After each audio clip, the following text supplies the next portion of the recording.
안녕하세요. 자, 오늘 형법 문제는 역시 공무집행방해 문제 풀어달라는 친구가 있어서 공집방해로 하나 준비를 했습니다.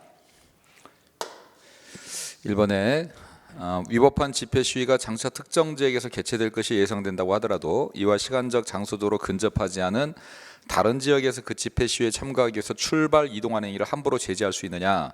자, 이걸 제지하면 적법한 직무집행이 아니라고 하죠. 왜냐하면 이 불법 집회 시위라는 걸 처벌하긴 하지만 불법 집회 시위의 미수범이나 예비 의무를 처벌하지 않습니다. 그러면 지금 다른 지역에서 출발하는 것 자체를 한다고 하면 뭐 미수나 예비 의무 수준으로 얘기를 한다고 하더라도 미수 예비 의무 처벌하는 규정이 없기 때문에 미리 출발하거나 이동하는 일을 제지할 수도 없고요. 또 이걸 할 수 있다는 근거도 없어요. 그래서 이 자체를 미리부터 막는 거, 요거는 적법한 직무집행이 아니라는 거. 두 번째, 위계한 공직방해에 있어서 구체적인 공무집행을 저지하거나 현실적으로 곤란하게 하는 데까지는 이르지 아니하고 미수에 그친 경우 위계한 공무집행방해죄로 처벌할 수 없다 그랬죠. 자, 요거는 여러분이 이제 구성요건 때문에 조금 아셔야 되는 건데, 우리 기본적으로 요 위계한 공직방해하고 그다음에 일반 공무집행방해하고 차이입니다. 일반 공무집행방해죄는요, 구성요건 자체가 이렇게 되어 있죠. 직무집행을 하는 공무원을 폭행 협박한 자라고 되어 있습니다. 폭행 협박한 자라고 되어 있지 여기에 공무를 방해해야 된다는 규정이 없어요. 그래서 공무집행방해는 구성요건이 공무원을 폭행 협박한다는 게 구성요건입니다. 근데 위계한 공직방해는요, 위계한 공직방해는 위계에 의해서 공무집행을 방해한 자라고 되어 있습니다. 이렇게. 그럼 위계한 공직방해는 이 공무집행 방해가 구성요건으로 되어 있습니다. 그래서 위계한 공직방해는 방해가 있어야 되고요. 일반 공직방해는 폭행협박만 하면 됩니다. 폭행협박만 하면 되지 공무집행이 방해될 필요가 없습니다. 그래서 위계한 공직방해는 이 방해라는 결과가 있어야 된다는 걸 기억하셔야 됩니다. 그래서 현실적으로 공무집행을 저지하거나 현실적으로 곤란한 데까지 이르러야만 위계한 공직방해가 됩니다. 다만 이 부분에 대해서 원래 공직방해가 추상적 위헌범이거든요. 추상적 위헌범이라는 것은 사실 결과 발생이 필요가 없는 죄잖아요. 그래서 우리 일반 공직방해도 폭행 협박만 하면 되는 것이지 공무집행이 방해될 필요는 없다 이렇게 얘기한단 말이에요. 왜? 이 자체가 추상적 위헌범이라는 거죠. 그럼 위계한 공직방해도 추상적 위헌범인데, 위계한 공직방해도 추상적 위헌범이라고 합니다. 근데 추상적 위헌범인데 이 결과가 발생이 요구한다고 해버리면 추상적 위헌범이라는 말이 안 되지 않느냐라고 해서 여기서 이 방해 의미에 대해서 학설하고 판례의 싸움이 좀 있습니다. 우리 판례는 실제로 공무집행 방해라는 결과가 발생을 해야 된다고 지금 우리 판례가 얘기를 하고 있는데, 우리 학자들은 이걸 위험으로 해석을 해요. 위험만, 추상적 위헌범이기 때문에 위험만 있으면 되는 것이지 이게 결과까지 발생할 필요가 없다라고 얘기를 하긴 합니다. 그런데 어쨌든 이 방해의 의미를 뭐냐에 따라서 이렇게 해석은 있지만 우리 판례는 추상적 위헌범임에도 불구하고 결과 발생을 요구하고 있다는 걸 기억을 해두셔야 됩니다. 그리고 구성요건 자체에 공직방해가 들어가 있기 때문에 사실 당연한 얘기긴 하지만 추상적 위헌범인데도 불구하고 결과 발생을 요구하고 있다는 걸 기억해 두시고요.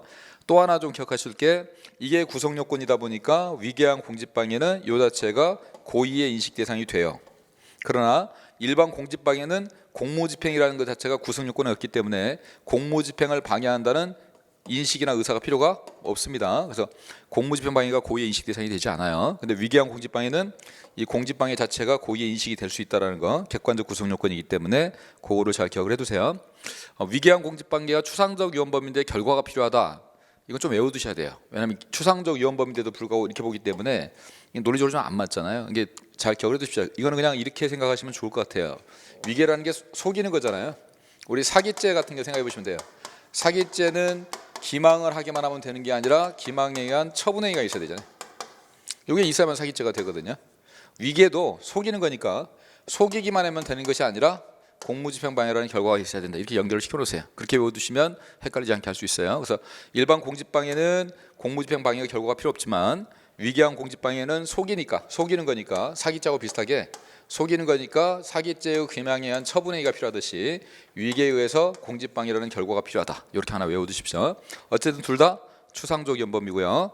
또 다시 말하지만 공직방해는 공무집행 방해가 고의의 요건이 아니에요. 고의의 인식 대상이 아니에요. 구성 요건이 없으니까. 그러나 위계한 공직방해는 구성 요건에 들어가 있기 때문에 이게 고의의 인식 대상이라는 걸 기억을 해두십시오.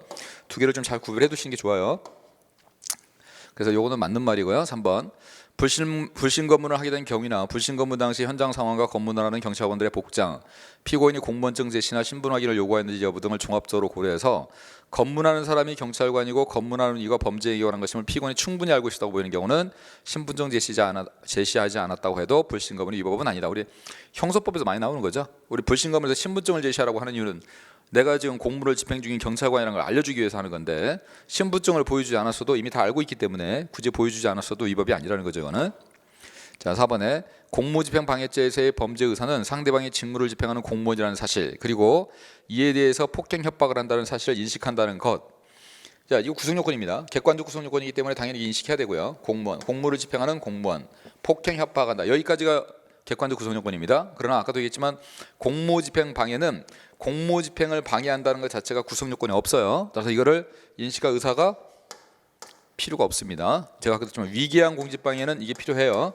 위계한 공직방해는 이게 구성요건에 들어가 있기 때문에 공무집행을 방해한다는 의사가 필요하지만 위계한 공직방해는, 근데 일반 공직방해는 이게 필요 없다는 거예요. 그래서 반드시 필요로 한다. 이게 틀렸습니다. 자, 그래서 자, 우리 사례 같은 경우는 4번에 일반 공무집행 방해하고 위계 공직방해하고 잘 구별을 좀 해두세요. 일반 공직방해에서는 공무집행 방해가 객관적 구성 요건이 아니기 때문에 의사가 필요 없다는 거. 그러나 위계한 공직방해는 공무집행 방해가 객관적 구성 요건에 들어가기 때문에 고의의 인식 대상이 된다라는 거. 그리고 우리 판례가 위계한 공직방해는 공무집행 방해라는 결과를 요구하고 있다는 거. 그거 잘 구별을 해두십시오. 그래서 답은 4번입니다. 수고했습니다.